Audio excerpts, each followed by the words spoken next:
Hi boys and girls, and welcome to Story Time.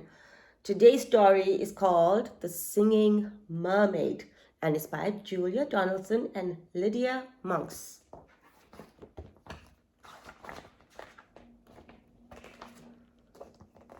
Did you ever go to Silver Sands on a sunny summer's day?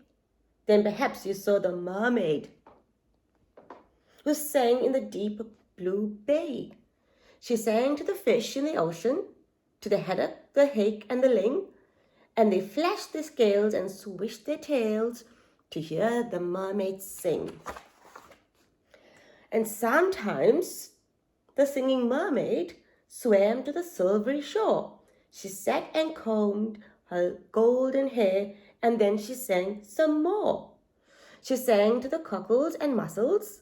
She sang to the birds on the wing, and the seashells clapped and the seagulls flapped to hear the mermaid sing.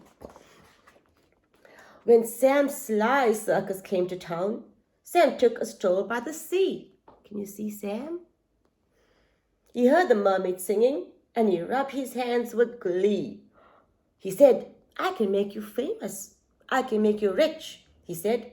"You shall swim in a pool of marble and sleep on a fine feathered bed. You shall sing for the lords and the ladies. You shall sing for the queen and king. And young and old will pay good gold to hear the mermaid sing." Don't go," cried the seagulls, and the seashells warned, "He lies." But the mermaid listened to old Sam Sly and smiled as she waved her goodbyes.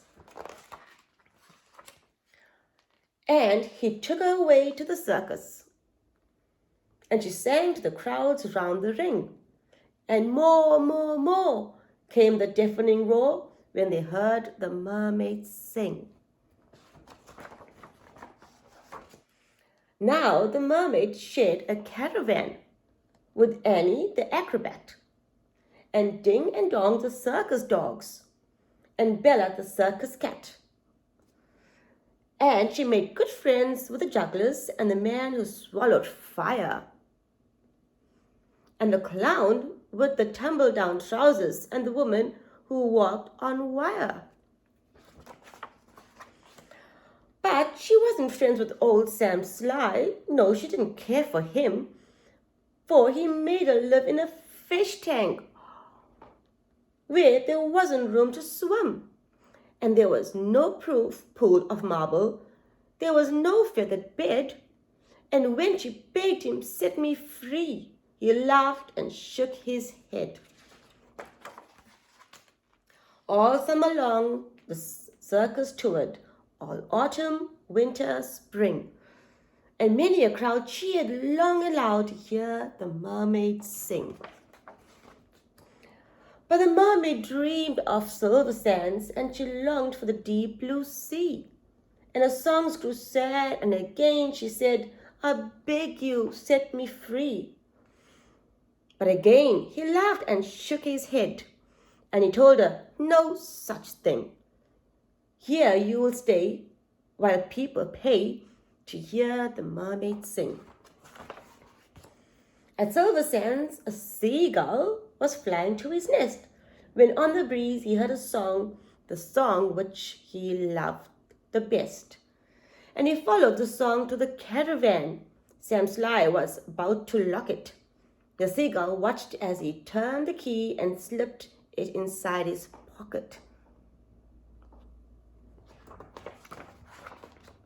The seagull waited till Sam had gone. Then he perched on the windowsill. And tap, tap, tap at the window he tapped with his yellow bill. Come back to Silver Sands. It's only a mile away.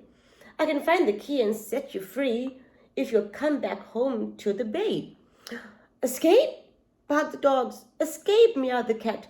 But the mermaid sighed, "I'd fail, for how could I walk to Silver Sands when I only have a tail?" "Like this." "What is she doing?" cried Annie the acrobat, and she stood upon her hands. "That's clever. This is the only way to get to Silver Sands. Right hand, left hand, tail up high. There's really nothing to it.